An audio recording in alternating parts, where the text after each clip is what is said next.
How soon was it? How long did we go on in that sort of rather informal way? I mean, if you recall, I was the coordinator till 1988. I went on 87. I went on sabbatical, and then Alan Blizzard from Mac here took over. Yeah. And he was coordinator for a very long time. Yeah. 10 years, I don't know. Roughly. And things were still pretty informal. Yeah. Still even informal with Pat Rogers, who replaced from York. That's right. Who replaced Alan. I think we worked through a steering committee more than anything else. So there wasn't really an executive.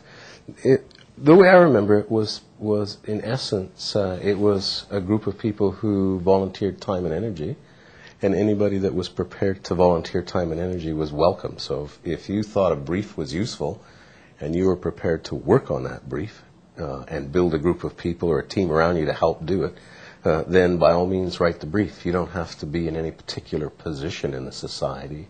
You didn't have to, it was... Newsletters were done by people who were prepared to put some work into a newsletter. There wasn't a newsletter editor. It was, if you were prepared to help out with the newsletter, then that's what you did. It wasn't... Right. And that went on for a long time, where it was in essence, whoever was prepared to offer their time and energy did things without title or without any kind of formal sanctioning.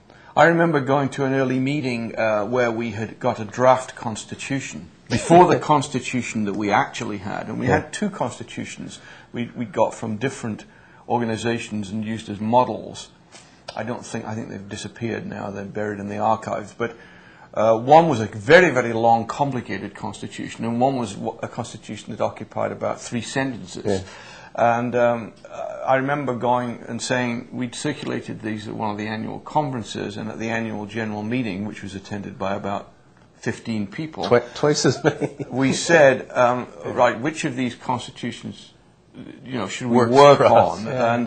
And somebody eventually said, well, I don't really know why we have a constitution at all. Things seem to be working fine. Why don't you just carry on? But eventually, I think the steering committee found itself a little embarrassed by that, felt it should really have approved protocols. It should have the Constitution, which Pat Rogers guided through. It should have accounts that were publicly available, a list of members that was and elections and so on. But this has been a relatively recent. For many, many years, we went on in a very informal way, and it's an interesting issue about whether we achieved more when we were very informal or not.